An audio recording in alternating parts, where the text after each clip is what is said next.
Hello and welcome to the India Energy Hour. I am Sandeep Pai, a former journalist with Hindustan Times and now an energy researcher at the University of British Columbia. And I'm Shreya Jay, journalist with Business Standard newspaper in Delhi, writing on the energy sector.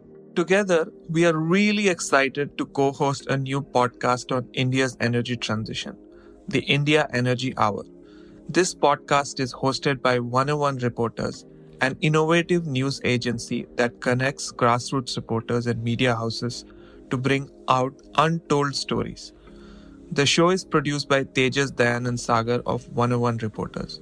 In this podcast, we want to unpack and document India's energy transition. We will interview leading energy, development, and climate experts from academia, civil society, and the government. Through these interviews, we will explore the most pressing hurdles and promising opportunities in the energy transition unfolding in India. We will examine the role of government, finance, social justice, and science. Over time, we will feature other countries of the global south as well.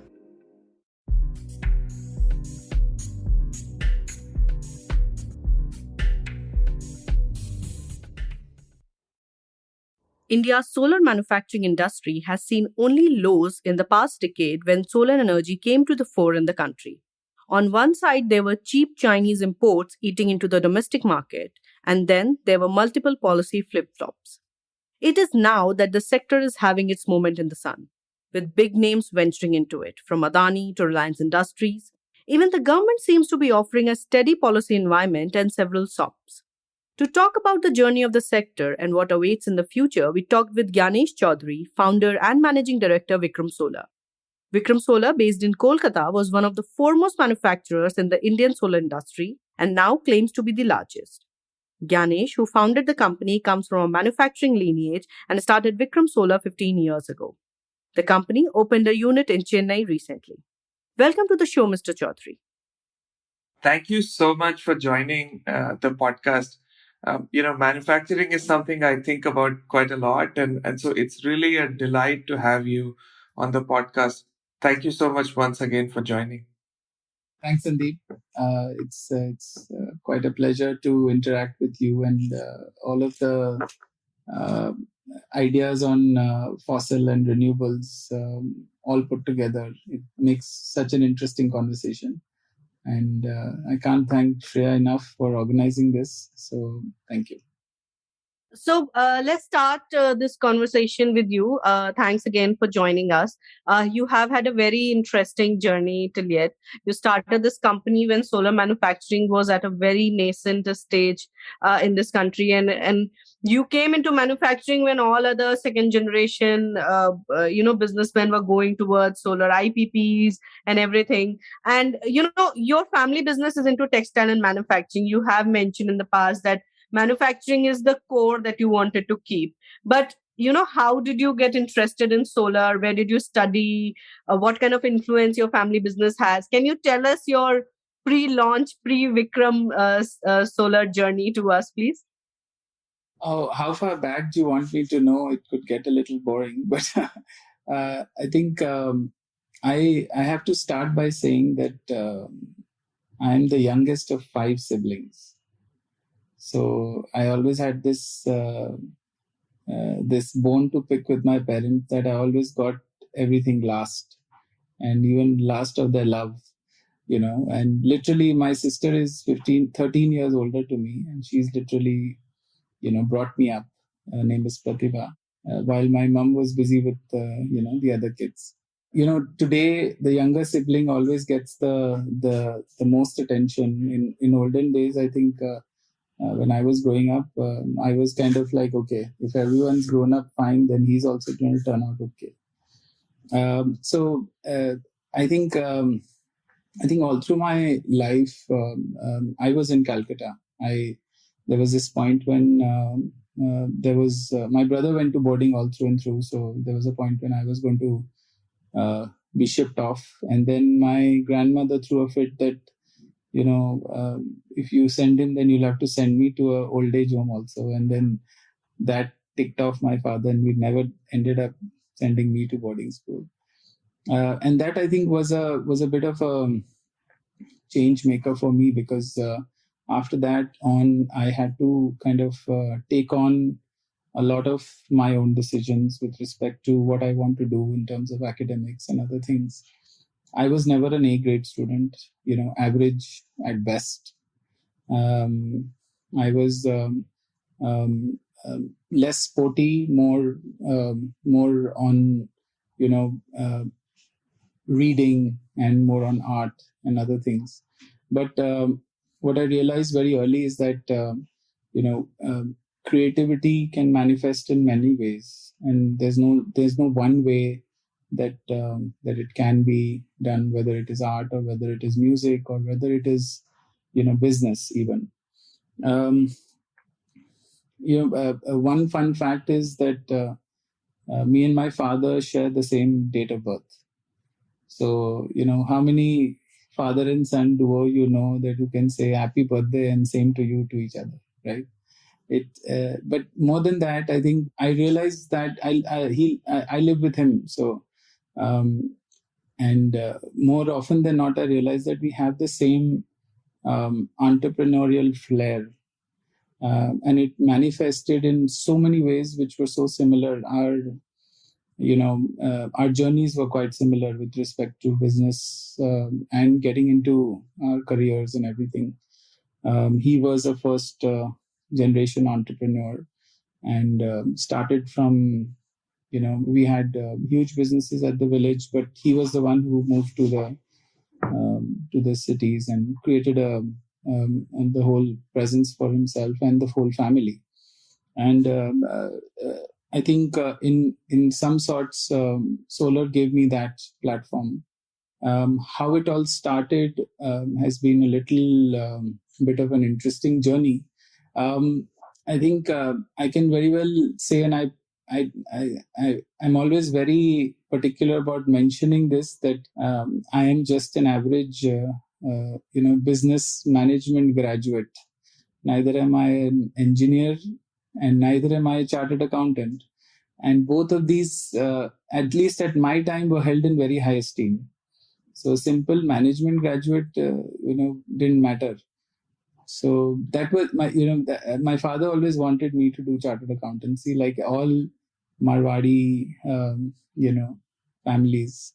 And being the, second son and 10 years between my older brother, there's a lot of big shoes to fill all the time. And I mostly I remember being very overwhelmed that how this is not what I want to do, or this is not what I see myself doing. And that was at that time engineering and hardcore manufacturing activities at that time in areas which were not so interesting for me. And then I went and set up a steel plant in Orissa. I remember going to my father and saying that I can't do this.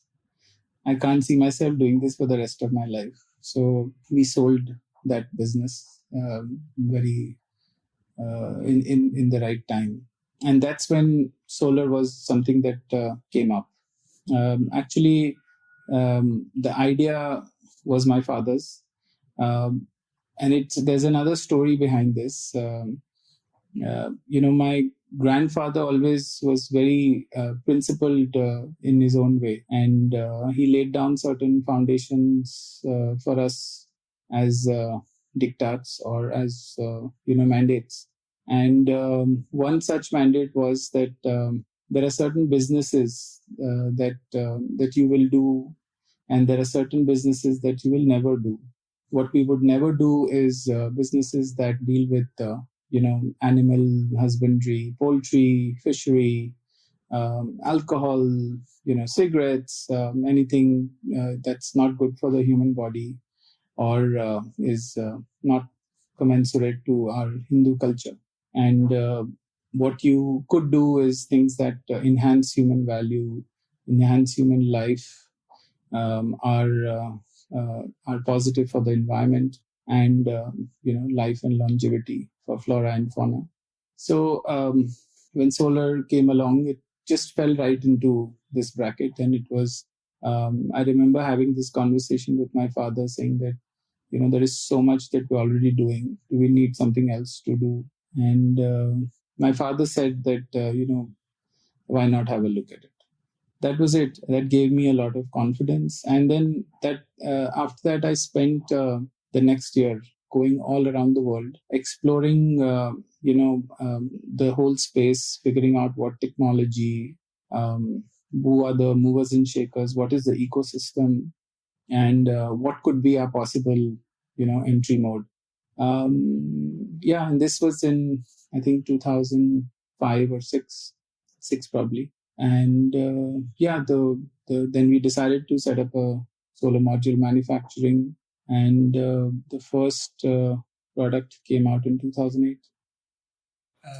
That's a really fascinating story. I was wondering, why did you get into manufacturing and not production, which is what everybody was trying to get into, post 2010.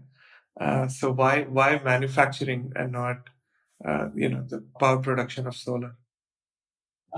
It was an easy decision for us, actually, Sandeep. It's primarily because we, as a family, as a group, as an organization, our DNA is manufacturing. All our businesses are export oriented. We understand the product quite well. If we don't understand it, we won't do it. So, and I've spent a lot of my initial years on the shop floor, in conversations on how to, take challenging tasks with respect to yield production, productivity, manpower, costs, conversions, all of that.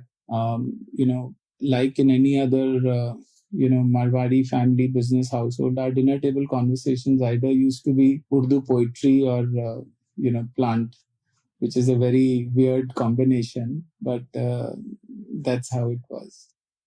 You mentioned that for a year you studied the market. Can you tell us more about the journey? Where all did you go? What kind of factories you visited and everything? And if I remember correctly, I think it was the last year's RE Invest conference, and you were having a very casual conversation with Mr. Tulsi Tanti of Suzlon Energy. And you just mentioned that, Mr. Tanti is one of those people whose journey has inspired a generation of manufacturers to, come in this sector, be it wind or be it solar. So was he one of the mentors in this journey of yours? Can you tell us the people you met, the places you went to? I'm glad you asked that question. Actually, at that time, there wasn't a lot of benchmark that I could do. And obviously, not being an engineer was not helping me at all. I had to figure all of this out on my own. And when you're exploring as an entrepreneur, you don't necessarily have a CTO by your side giving you the lowdown on everything.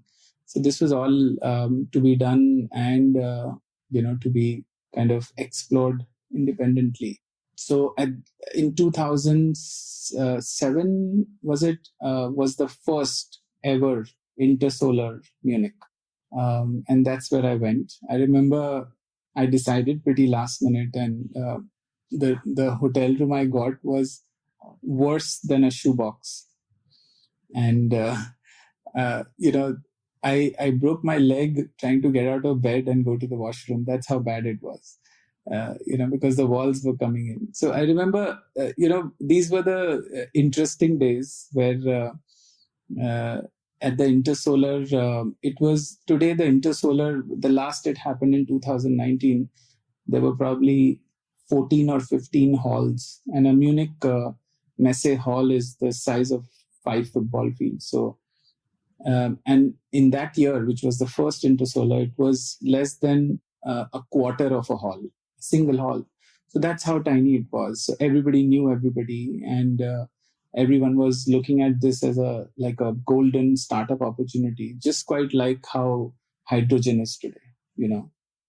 To be at that space and to figure all of this out, all I had to do was find a few people who had time.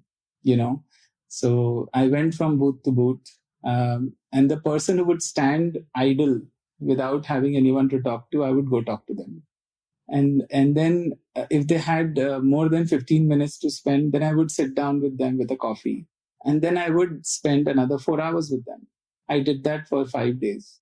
And at the end of the 5th day, I would my conversations got very smart, and I could probably get a lot of knowledge from them. And believe me, I'm still friends with all of them. One of them is Cornelius Paul. He now is an independent businessman. At that time, he used to work with an equipment supplier, and he's a dear friend now. So there've been so many people. There've been a lot of people who have inspired me, who have been such amazing well wishers. Like I have a list which can go on. But you rightly mentioned Tulsi Bhai. I remember very initially at one of these EO or YPO events, they had invited Tulsi Bhai to speak. I was in awe of this man. Not just because he has a typical persona. He speaks in a Gujarati accent, um, but when he spoke, the passion and the drive and the vision that came out, it just blew me away. I am so fortunate that I know this person personally now, and he's been such a beautiful mentor to me. And he's on my speed dial. I can call him anytime. So this is there have been so many people like that who have really not just inspired me but pushed me to to explore the unexplored, to find what's not found yet. So yeah, it's been quite a journey. Thank you. That's interesting. Let's get into the topic of today. We want to explore solar manufacturing in detail, in detail with you. Uh, but let's start with China, right? I think solar manufacturing is so complex. I know you start with the materials, and then from wafer to uh, modules, and finally you have the panels. But China does it so well, right? And you have studied the Chinese market quite well. Um, how do you think they're able to manage it and produce solar panels at such cheap costs? And can you also comment about the technology and the quality of their products? Um, I think the easiest answer to go with is that there is a statement that I say use a lot, and it's called the Beijing factor. We're not talking about a company which is really excelling. When you talk about Apple, you talk about what has Apple done in the space of innovation, which has transformed not just their business but transformed people's lives around them as an ecosystem. In China, that's not what it is. It's not excellence. It's just pure muscle. And to be able to wield this kind of power uh, is what has been the biggest challenge for the rest of the world to catch up with. I have personally been to China so many times. What strikes me as an awe factor is just the speed of decision, the efficiency with which they're able to visualize growth and achieve that. India needs to learn so much from that. I feel that, and this is not just about solar. It's not just happening in the solar space. It's happening in every sector. So to think that solar is the only sector would be not correct. If I may ask here, just a follow up to this Chinese questions only. One reason that, obviously cost is one major factor, and that is for all products. I agree, because the practices are such in the country. But if you can talk us through about how the technology has grown with China over the years, and how they have maintained to keep these costs low. Why I ask this is now there are questions being asked on the quality of the products. So would you like to comment on that as well? See, I'm a hardcore Indian like that, and and it's not just emotion, but it's actually a fact that if it can be made, it can be made as good or even better in India. This is true for solar panels, and we proved it very very early. Vikram has always been on the top 10 Bloomberg list. We have been the first tier one company on the PVEL, which is a respected and recognized, international leaderboard. We are always there. The Black and Veatch has rated us as top notch. That's happening because it's possible in India. We are not, as I said, we are not talking about quality in isolation. We are talking about sustainability. And sustainability comes from a standpoint of economics. It's not just comes from a standpoint of an organization independently doing what it could do. If that was the case, we wouldn't have 20, 30 companies in China being able to achieve gigawatts of scale in such a short time. It is happening because there's a conscious government effort who has identified this as an opportunity and is able to capitalize it by promoting entrepreneurs and businesses with the right policies and support to achieve scale. Fortunately, India is a democracy, but unfortunately, in this democracy, decisions take time. While we have to live with it, we also have to live with the consequences. That, for me, is the differentiating factor. If you look at the last decade for solar manufacturing sector in India, and it was very tumultuous. There have been policy changes, but before we get into the policy, the minute policies for solar manufacturing, I wanted to understand from you that as a major policy decision, was the Indian government wrong to give first the push to power generation and not manufacturing? There are a lot of experts which comment that India should have created a manufacturing ecosystem and then jumped into renewable energy production. I want to know your thoughts on that. I think it's a no-brainer. Absolutely, you're right. Although India was not geared for that because the market was not matured enough in India. When I talked about my journey, I said the first product came out in 2008, but the first Jawaharlal Nehru solar policy came out in 2000, end of 10 or 11. So we were left to fend for ourselves, and we had to create an international business. The business was not set up for domestic production and policies. So this is, I think, with regards to what needed to happen, I think it's still subjective. I feel although there was a lot more to create an ecosystem in parallel to the developers' agenda would have really helped. I still feel that the developers are taking the lion's share of the discussion still, but that's just me. So that's that makes it really interesting because without much policy support, or rather, producers were always sort of at the forefront, and but still your company thrived. What was your USP? Like how did your company survive without sort of policy and broader support from the government? I'll tell you about an incident. 2014, 16th of August, 1 month after Piyush Goyal ji takes office as Minister of Renewable Energy. We are in his room and it's 4 p.m. I'm trying to paint a picture here. On one side, it's me with 3 lawyers and 2 advisors and 2 of my senior associates. And on the other side, there is 18 manufacturers. What is the discussion going on? Whether India should impose anti-dumping on solar. Why did this pan out like that? At that time, the solar market was less than 400 megawatt a year. Piyush ji said, it's very easy for me to bring in anti-dumping, but then our government's interest is gone.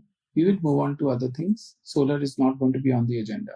Because without setting up a manufacturing base, if you talk about anti-dumping, that means you want to only do 400 megawatts and be happy with selling that at a good profit.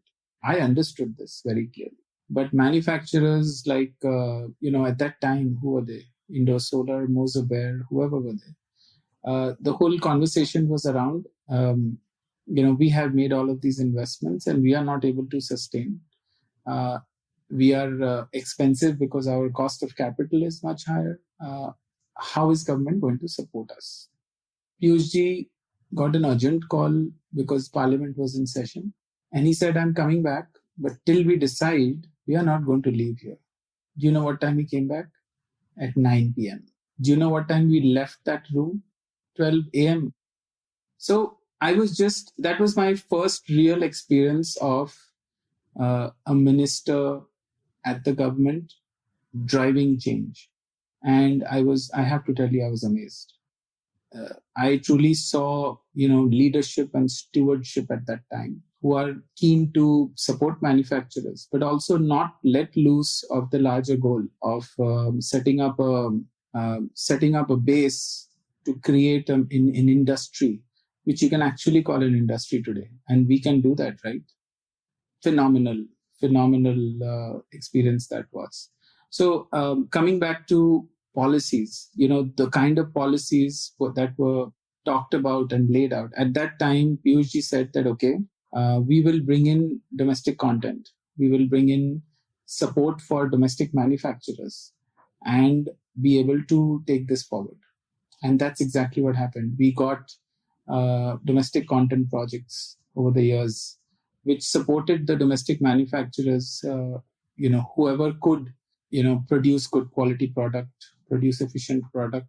We were all allowed to do that. So to a large extent, that support was quite fundamental at that time. Also, the fact that we were geared for exports and we were geared for international business, that didn't hurt our strategies. So there was till a few years till we were like a certain capacity. A significant part of our product was exported, so we were not so threatened by these changes, and that was how we were able to meet our plans. Were the WTO regulations in some way a restrictive factor when it came to India deciding on anti-dumping duty or any kind of safeguards for the domestic manufacturing? If you can explain that bit. There's just, I mean, over the years, I have just seen so much of flip flop because of WTO. And believe me, WTO is that one, how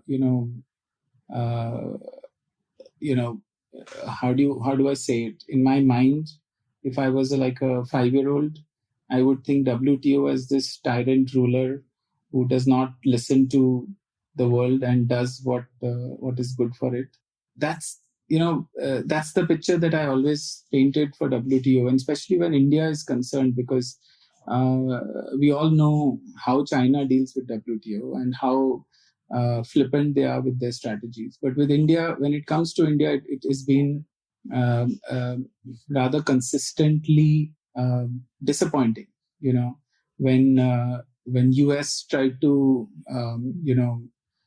twist India's arms with respect to WTO policies, when US tried to bring it out of the GSP, WTO did nothing about it. When India was trying to set up some domestic content policies and manufacturing linked policies, US brought in some WTO stoppage to that with respect to arbitration or whatever. Also, there is an ITA policy under which semiconductor cannot be,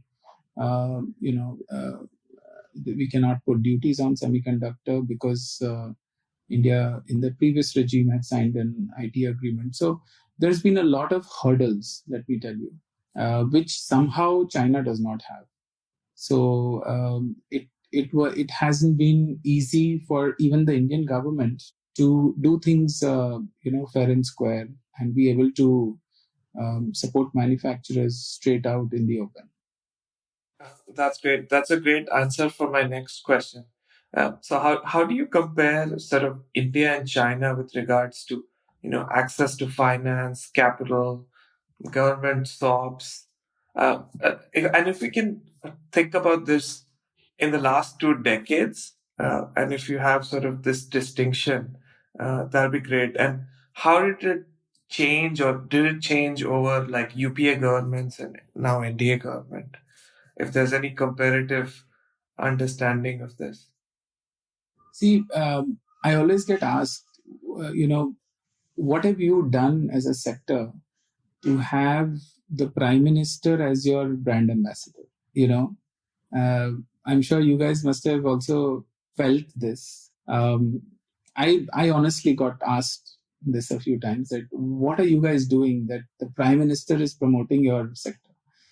I said, we are not doing anything. It's climate change. And that's why all of this is happening. So in 2014, something changed. Something very significantly changed in how India approached the renewables. And this was definitely brought about by, Mr. Narendra Modi. If you must remember, Shreya, because before 2014, India had a measly target of 25 gigawatt by 2020, 2025, I don't know.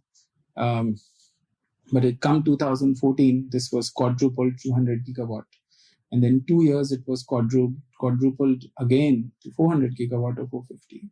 So a lot of this has brought in the kind of euphoria in the system. And, these magic numbers has its own way of, working through the system. I have to say that fundraising, financing, and all of this have been not just challenging, but also, rather difficult to achieve for manufacturers like us initial years, primarily because there were no good examples. 3 listed companies, all 3 doing very poorly on the broses. Bankers putting solar as a sector on the, no-fly zone. Things like that. I mean, these were the issues that we battled with. We fought with the policymakers. We argued with them. We represented, did a lot of that. But I think slightly pre-COVID times, the conversation started to turn. And today, I think it seems like those days are gone. And I feel that we have a lot of opportunities to attract financing, growth for all our plans, not just Vikram Solar I'm talking about, but in general. I talk to my colleagues in the industry, and I chair on various forums also. It's a different conversation altogether. If I can ask here, do you think it was just these ambitious large targets that has now pushed the ministry and the corporates and everyone to think from the angle of betterment of the sector, or is it that it now makes very very much business sense because there are global finances which are now shying away from fossil fuel? Everyone wants to invest into solar, and when ESG funding is the new talk of the town. So did that click in 2014 or 2014 onwards, or what is just the targets? Shreya, I have to recall a moment. I was at the COP21 and just looking at the stage with 190 heads of state signing the International Solar Alliance in front of our Prime Minister and Francois Hollande, the French president. That moment defined a lot of what India would be doing. Before that, also India had already set its plans. But at that time, what I realized, I was flanked on one side with Tulsi Bai and on the other side by Pashu, who was the MD of Sun Edison at that time, the dear friend now. And that moment defined a lot of things for us Indians as to how important solar and especially renewables and especially solar is going to be to push us in that trajectory of global leaders. I think India, in the ages of the new government and the vision set forth by Mr. Modi, really realized the importance of renewables. And even before all of this, climate change, the discussions, the impact, and all of that was being discussed, we had already set a path, set a goal. As I said, that India is a land of dichotomies. So what is set in targets doesn't necessarily convert into actuals, but the vision still holds. And what we have done is, in the last few years, set the action in motion for us to achieve this goal also. So I don't see that not happening. Excellent. I just have to ask this follow-up question because we have been talking a lot about solar. Um, I wonder if you want to comment on wind, because what about wind manufacturing? Did you ever think about sort of getting into wind manufacturing as well, or have plans? And how do you compare sort of manufacturing of solar components and then final assembly with wind? Like, can you explain both whether Vikram Solar is interested in that space, but also comparing the complexity of the two manufacturing spaces, wind and solar? Tulsibai invited me to one of his manufacturing plants, and that was the day I realized that wind is not my cup of tea. Oh my God, have you ever seen a blade? It is, I don't know, it's size of Eiffel Tower or something. It's crazy. And transporting that, from one place to other, it's a nightmare that I never want to experience. But yeah, jokes aside, I think wind manufacturing was never something that I actually looked into, because I just generally saw so much potential in solar. And to be able to capitalize on all of this opportunity was enough, I think. And uh, I think I was very busy trying to be the best.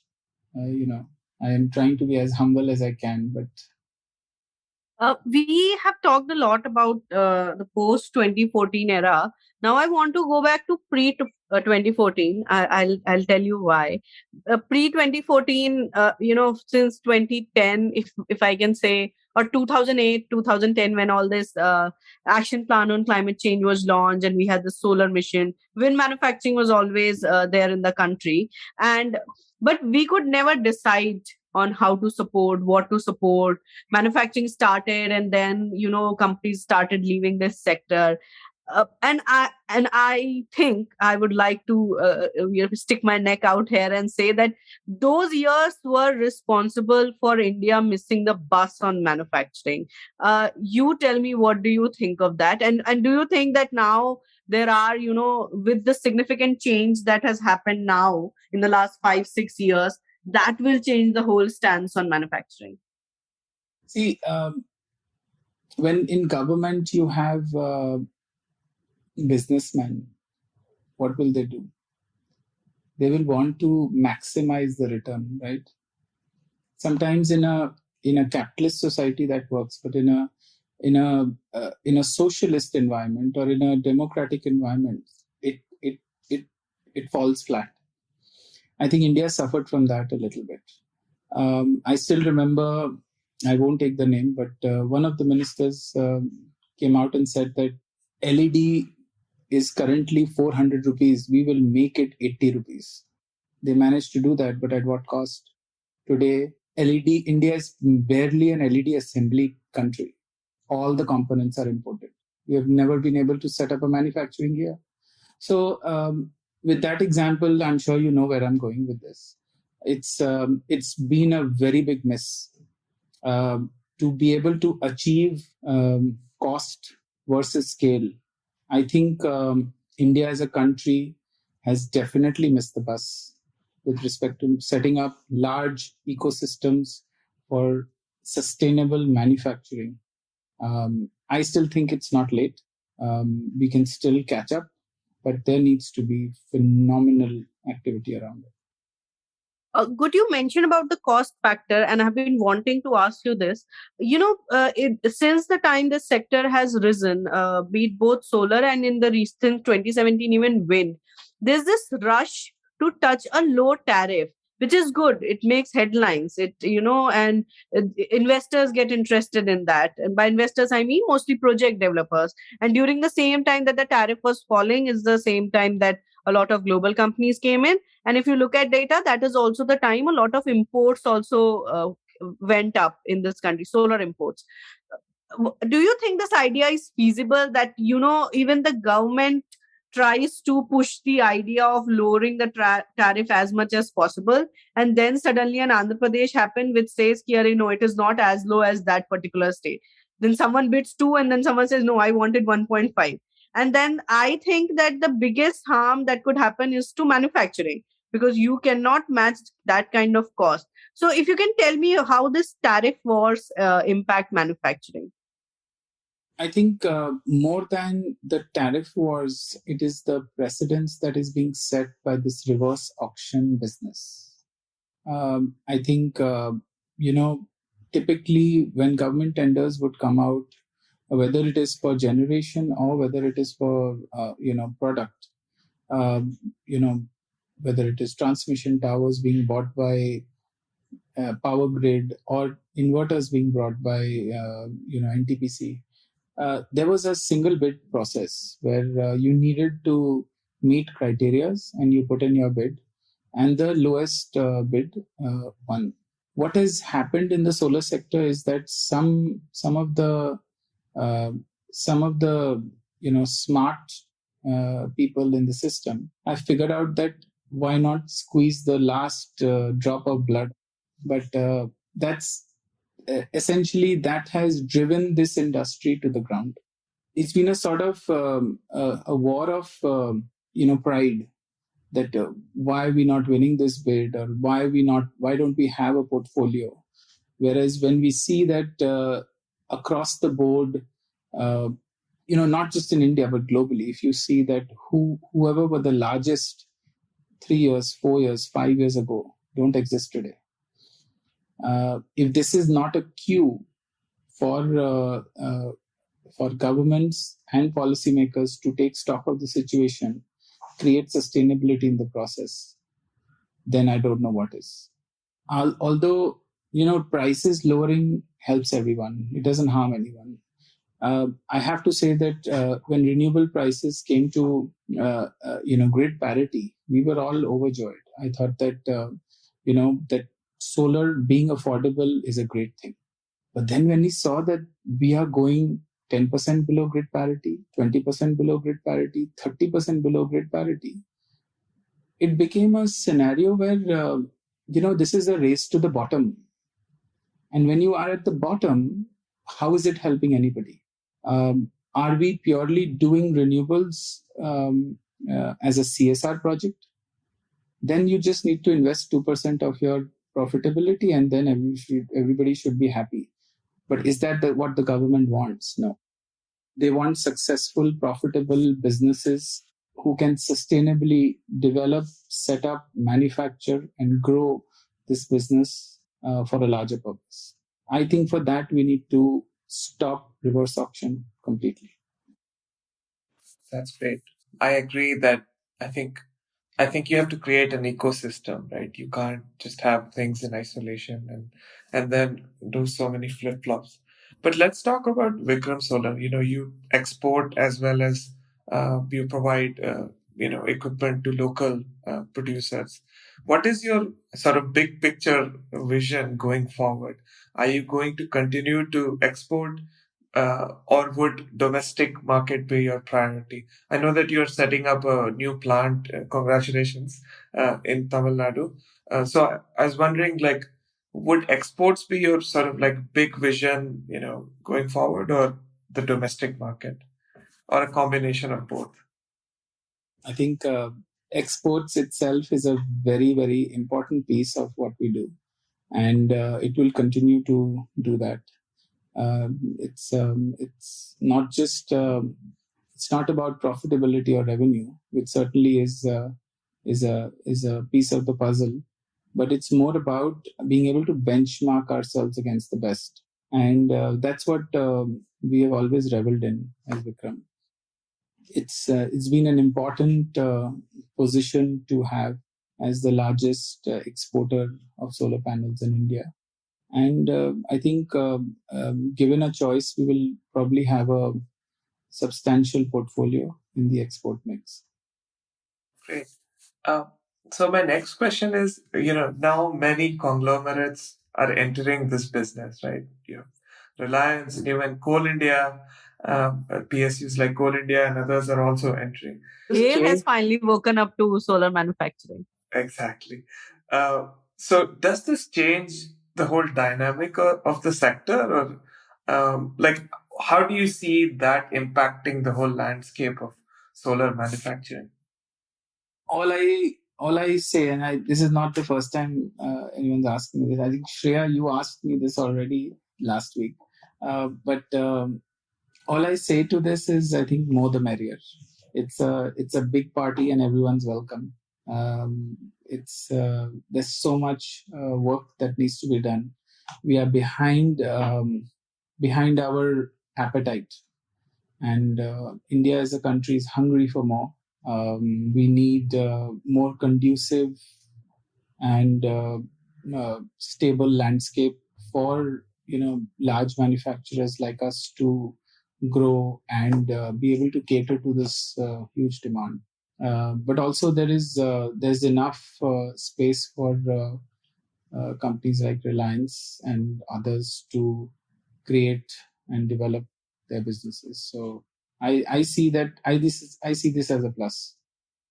I have one follow up to that. I'm just trying to push you in this direction because it's Please. because it's something everybody has been thinking about. I mean, yes, there's no doubt that there's a lot of space, and we need so much manufacturing. But do you think that the entry of these like huge players? Um, I mean, right now, I could see that you guys are like sort of dominating the space in terms of like you have the policymakers' ear in Delhi and in other places. But with the entry of Reliance and even like Coal India, do you think that year will be split with many sort of groups, but also like big groups with sort of big connections? I don't know if you have anything. I'm not sure what you think can happen other than positive things, because to have a larger voice and a more formidable voice to achieve the same thing probably is a good thing, don't you think? So I'm certainly interested to know how this whole thing pans out, because honestly, Reliance did enter the solar space, the manufacturing space. It's a little known fact, but in 2008-9, and they exited swiftly also.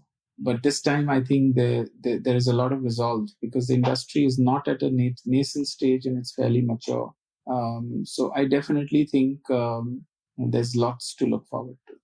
I want to ask you that land, finance, protection from imports, and SOPs. How would you rate these four in terms of priority, and why? Land, finance, Port protection and government SOPs or policies. SOPs basically. I think finance would be the first, because this sector has been traditionally not getting the adequate flow of finance. I think the second would be import protection. Without import protection, we are privy to all of these dumpings and the injury commensurate to that.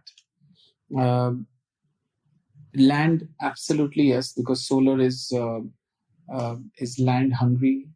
We need 3.5 acres per megawatt.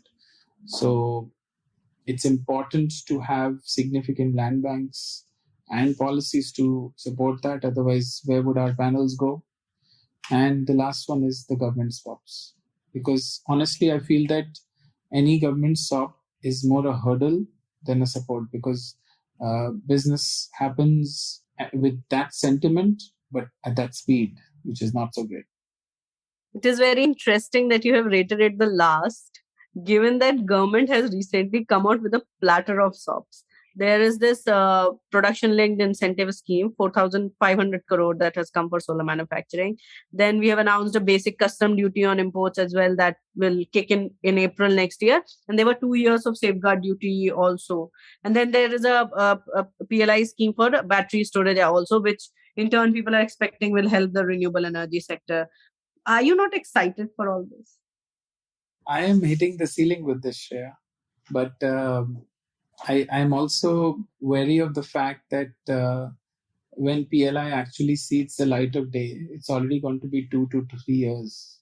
So I think the trajectory and the volatility that the solar space is in, with the velocity, if you add that, what we need is what we need now, and to have all of this is very nice. And honestly, I've been significantly involved in a lot of these policy discussions at the industry level, interacting with various policymakers. But today, what helps us is finance, imports, protection, and land. All of these things. So you asked me to prioritize, and that's what I did. Just a follow up to this, do you think these measures are too little too late? Yes and no. I feel that I'm always one for gratitude, and I feel that it's better late than never, rather than too little too late. I like to go back to the financing part. It has been a pain point for mostly small industries in India anyway, and two newer sectors that come in obviously. But there have been sectors such as e-commerce, etc., which have lapped on to PEVC funding. Even renewable energy production has as well. Global funds, pension funds, PE funds. But in solar manufacturing, there has been a complaint that domestic financing institutions have never been that excited. Uh, can you, first of all, give us kind of a scenario of how financing for solar manufacturing works in India and what change you have seen for the good or the bad in these many years? I have two words for you: balance sheet funding, promoter funding. There is nothing called business economics. And believe it or not, I think this has been the case for a lot of conversations in the boardrooms, a lot of conversation with um, financing institutions also. That you look at not necessarily what the business or the sector itself holds, but what the promoter holds or what the entrepreneur holds. I think in the initial years, that's what happened with Vikram Solar also. As a group, we've had very strong reputation, relationships with our bankers, very strong balance sheets, very strong credit ratings, and all of this helped me to raise capital for my manufacturing foray as well as the subsequent expansions. As I said, right now in the last 2 years, I saw that these conversations are changing as and when the industry matures and the financing institutions look at this industry as a potential to actually make money and to participate at the portfolio level. Uh, that's when these conversations got interesting, and that's when they understood the business. They tried to understand what are the cycles, how does it work, and where they see value. So yeah, I think I have to say today the conversations are far more sharper, far more articulate than they were earlier. I want to compare this. I don't know if it's a fair comparison, but probably compare it with, thermal power. Thermal power had that kind of, financing support from the government. There were PFC and REC. Obviously, there is IREDA, but first of all, their budget is too low. And I don't think there have been much interest from IREDA towards solar manufacturing. So if you can explain that why this has been. And secondly, I want to ask that do you think that the government should now really focus on having a dedicated financing agency, or line of financing through different agencies that already exist dedicatedly for renewable energy. Matlab, it's time that we do that. I think IREDA itself, as you rightly said, is supposed to play this role, has also fairly been playing this role. But somewhere I feel that to offer that, to enable manufacturing to be able to compete with Chinese competitors requires a much better cost of capital. We have been, trying to push the government to offer interest subvention to be able for us to compete with the very low cost of capital that the Chinese counterparts have. So far, we have been unsuccessful. But then all of these other policies and initiatives to promote production-linked incentives and other things probably will, at some level, cater to this. But I feel that as manufacturers, we are starting with a disadvantage when our cost of capital is double or almost more than double of what our competitors overseas are incurring. That definitely should be addressed by the government. India obviously has its own challenge with currency and all of that, because of which our cost of capital or cost of fundraise is higher. But now in the recent years, what I've seen is the huge interest of FIIs in this space, and that I would feel that is a game changer, especially for renewables, considering each one of them have an ESG agenda. Great. So we've talked a lot about the past, the present. Let's talk a little bit about the future, right? Like in the coming decade. And we have obviously from a solar production capacity point of view, we have a target of 450 gigawatt, not solar renewables. Uh, so like, how can this manufacturing sector really take off and compete with a country like China? Right? What are few things that need to happen to really create this ecosystem? Could it be policies? Could it be something else? I would love to hear your thoughts on that. A few sort of bullet points on what needs to happen. I think part of it we are on our way. The other part will have to be through the ecosystem that is expected to be created in the next few years. I think we all safely can assume that as a sector, solar is not even at 10% of what it's going to be in the next decade. Having said that, I think while India has been a late bloomer, I don't think it's now short of realizing the importance of promoting solar into a full blown energy source, which will take over more than 50% of the whole energy mix in the coming years by 2030, 40, 50. And International Renewable Energy Report and all of these reports, they are adequately supporting this premise. I think a lot of it has to do with intention and action also. While there is so much intention now, and I when I talked about the 2014 story till today, I just have seen so much intention, and I honestly don't doubt that. But now it's time for action. Great. I have one last question, and I know we have taken a lot of your time, but so again, coming back to the 450 gigawatt target, if we were to meet that target, what should be the production sort of like? What should be the ideal those panels should come from domestic sources rather than imports.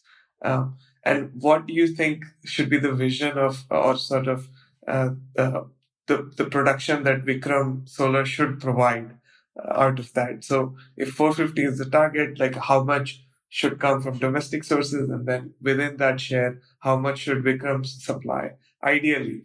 And this is a futuristic question, but So, I'm always a believer of there is this I don't know if I can say give an Urdu share I'll go ahead and say it. It goes like, तुम गुलिस्तां से आए, जिक्रे खिजा हिलाए, हमने खफस में देखी फसलें बहार बरसों. I don't know how much did you get it. I think since 2006, I have seen this dream come into reality. And I'm not talking about a dream of Vikram Solar. I'm talking about a dream of renewables and solar in India. I'm talking about a dream of making solar panels and making the best in India. Till today, I'm seeing that dream turn into reality. One solar panel at a time, and I just see that this is it's not enough. I think we need 20 Vikram Solars. We need so much of work that needs to happen to achieve this 450 gigawatt. In some report, I saw that India can do 5,000 gigawatts. So it's not about what we can achieve; it's what we can dream. And I think Mr. Modi set a dream of 450 gigawatt. I think the first time I heard about it was the Welcome Modi thing in US when there was like a big stadium and everybody was there. That's where he talked about 450 gigawatt of renewables. And I think that we need to surpass it, not meet it. And I don't see that as a challenge. And I honestly don't care if Vikram does it or Vikram along with ABC XYZ does it, but we need to do it. Thank you so much. I mean, thank you for being so frank and, elaborate about all your points. It was such a treat to talk to you. Thank you so much, Sandeep. It has just been wonderful. It doesn't feel like it's been an hour since we've been chatting. It was great, and thanks a lot. Thank you so much. Thanks, Shreya. I just think that it's a great podcast. I've been following you guys since some time, and I honestly feel that we need more such conversations on renewables, because God knows that this is the right time. It is so important for generations past, present, and the future to understand the importance of this. We've had the UN report come out yesterday, which just says it's a red alert situation, and it's probably the survival strategy right now. So great to talk about these things with you. I agree, and I hope companies such as yours thrive, so that we do not have a code red alert from UN again. Yeah, thank you. For more information about the podcast, visit us online at www.101reporters.com/podcast/the_India_energy_hour. You can also reach out to us on social media and send us your comments and suggestions. My Twitter handle is at Sandeep Pai with a double I, and Shreya's Twitter handle is at Shreya_J.